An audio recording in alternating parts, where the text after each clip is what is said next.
आज ही Doubtnut app download करें। Doubtnut पर होगा अब आपके सभी मैथ्स, केमिस्ट्री, फिजिक्स और बायोलॉजी डाउट्स का सफाया। बस अपने क्वेश्चन की फोटो खींचो, उसे क्रॉप करो और तुरंत वीडियो सोल्यूशन पाओ। Download now.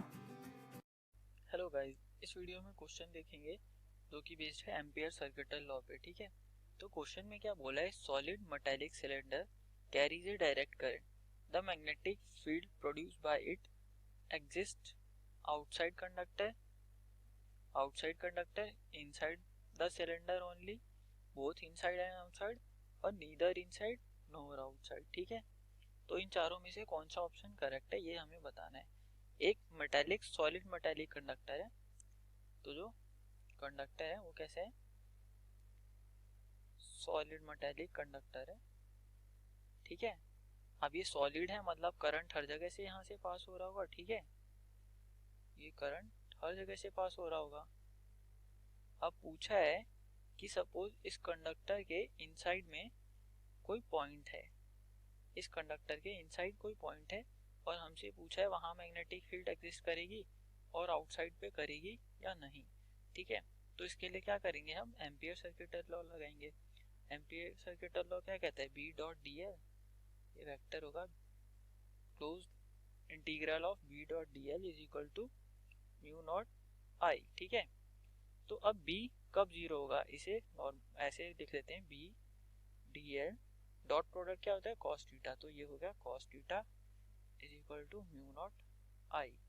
ठीक है, अब ये कब जीरो होगा, बी या तो डी एल जीरो हो या कॉस थीटा 90 हो या mu naught zero, mu naught तो कभी जीरो हो नहीं सकता। ठीक है, या करंट जीरो हो। ठीक है, तो हम क्या करते हैं, एक सपोज यहाँ पे सबसे पहले अंदर एक लूप कंसिडर करते हैं। ठीक है, ये अंदर कंडक्टर के एक लूप कंसिडर करते हैं और इस अब इसमें देखते हैं इस लूप में करंट क्या जीरो है, नहीं, क्योंकि ये सॉलिड है तो इसके अंदर कुछ करंट होगा, है ना।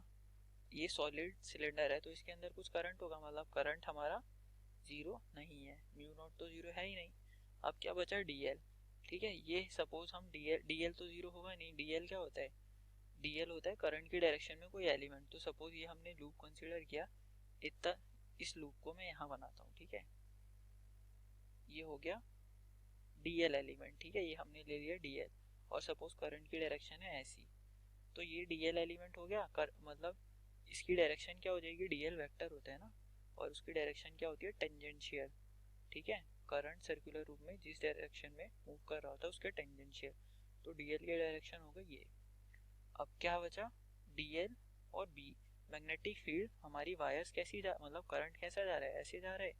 ठीक है, तो मैग्नेटिक फील्ड कैसी होगी, सर्कुलर लूप में वो भी होंगी। ठीक है, तो मैग्नेटिक फील्ड की डायरेक्शन कैसी होगी, कुछ ऐसे ऐसे। ठीक है, अब ये ऊपर जा रहा है तो राइट हैंड पाम रूल लगाएंगे, तो इसकी डायरेक्शन भी कैसे आएगी, ऐसे। तो यहाँ पे इसकी डायरेक्शन किस तरफ होगी, इस तरफ, मतलब थीटा मैग्नेटिक फील्ड के बीच में और डीएल के बीच में कितना बनना है, 0 डिग्री।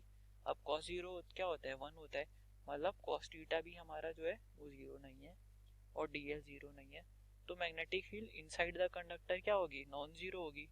ठीक है, यानी बी इनसाइड क्या होगा, नॉट इक्वल टू जीरो। क्यों, क्योंकि करंट है इनसाइड और हमारा जो करंट है मतलब करंट एलिमेंट है वो लूप के, जो करंट ये वाला एलिमेंट है वो मैग्नेटिक फील्ड की डायरेक्शन में है, तो कॉस थीटा भी हमारा जीरो नहीं है। क्यों, कॉस थीटा की मतलब थीटा यहाँ कितना है, 0 डिग्री, और कॉस 0 डिग्री क्या होता है, 1। ठीक है, तो ये हमारा तो बी इनसाइड तो जीरो नहीं है। अब बी आउटसाइड की बात कर लेते हैं। अब हमने सपोज आउटसाइड लूप लिया, इस कंडक्टर के आउटसाइड लूप लिया, तो यहाँ भी सेम कंडीशन फॉलो होगी, करंट नॉन जीरो हो जाएगा क्योंकि करंट इनसाइड लूप है। और यहाँ पे भी सपोज ये लूप की डायरेक्शन क्या करेंगे, हम लूप की डायरेक्शन लेते हैं, ये यहाँ करंट की डायरेक्शन नहीं होगी, लूप की डायरेक्शन होगी। ठीक है, तो डीएल एलिमेंट की डायरेक्शन ये होगी और मैग्नेटिक फील्ड की डायरेक्शन भी यही होगी, तो यहाँ भी कॉस थीटा क्या आ जाएगा, 0 डिग्री आ जाएगा। तो कॉस थीटा भी जीरो नहीं, आई भी जीरो नहीं, मतलब यहाँ बी आउटसाइड भी जो हो जाएगा वो क्या हो जाएगा, नॉन जीरो हो जाएगा। ठीक है, और इसे इस ग्राफ से भी समझ सकते हैं, सॉलिड कंडक्टर का जो ग्राफ होता है वो किस तरह का होता है, बी वर्सेस आर का। ये सपोज आर है जो कि रेडियस मतलब डिस्टेंस फ्रॉम द सेंटर होता है ये, ठीक है। और ये हमारा सपोज सिलेंडर है, ठीक है। तो इसका ग्राफ कैसे होता है, सिलेंडर के अंदर क्या होता है, डायरेक्टली प्रोपोर्शनल होता है। जो मैग्नेटिक फील्ड होती है ये बी है, वाई एक्सिस बी है और ये डिस्टेंस है। तो कंडक्टर के अंदर तक क्या होता है, डायरेक्टली प्रोपोर्शनल होता है मैग्नेटिक फील्ड, और फिर क्या हो जाता है 1/r के मतलब इनवर्सली प्रोपोर्शनल हो जाता है, तो ऐसे डिक्रीज करता है, ठीक है। तो ना ही इनसाइड जीरो है ना ही आउटसाइड जीरो है। अगर ये ही हॉलो सिलेंडर होता तो क्या होता, हॉलो सिलेंडर के केस में ग्राफ कैसा बन जाता है, ये सपोज सिलेंडर है, ये मैग्नेटिक फील्ड है वाई एक्सिस और यहाँ डिस्टेंस हम ये पॉइंट क्या होता है r is equal to R, मतलब जब रेडियस के इक्वल हो जाता है तो वहां से डिक्रीज करना स्टार्ट कर देता है, ठीक है। अब यहाँ पे हॉलो सिलेंडर में क्या होता है, यहाँ कुछ,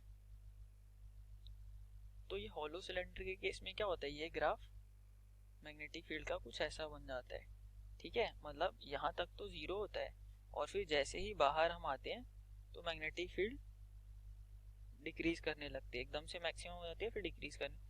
तो अगर हॉलो होता तो इनसाइड जीरो होता, लेकिन यहाँ सॉलिड बोला हुआ है हमें क्वेश्चन में साफ साफ, सॉलिड मेटालिक सिलेंडर, तो सॉलिड में ना ही आउटसाइड बी जीरो होता है ना ही इनसाइड, ठीक है। तो हमारा कौन सा ऑप्शन करेक्ट हो जाएगा, आउटसाइड द सिलेंडर ओनली, ये गलत हो जाएगा, इनसाइड द सिलेंडर ओनली ये भी, बोथ इनसाइड एंड आउटसाइड ये, तो ऑप्शन हमारा सी हो जाएगा।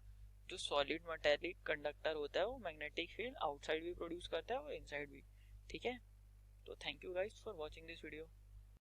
क्लास 6 से 12 से लेके नीट, IIT, जेईई मेंस और एडवांस के लेवल तक 10 मिलियन से ज्यादा स्टूडेंट्स का भरोसा।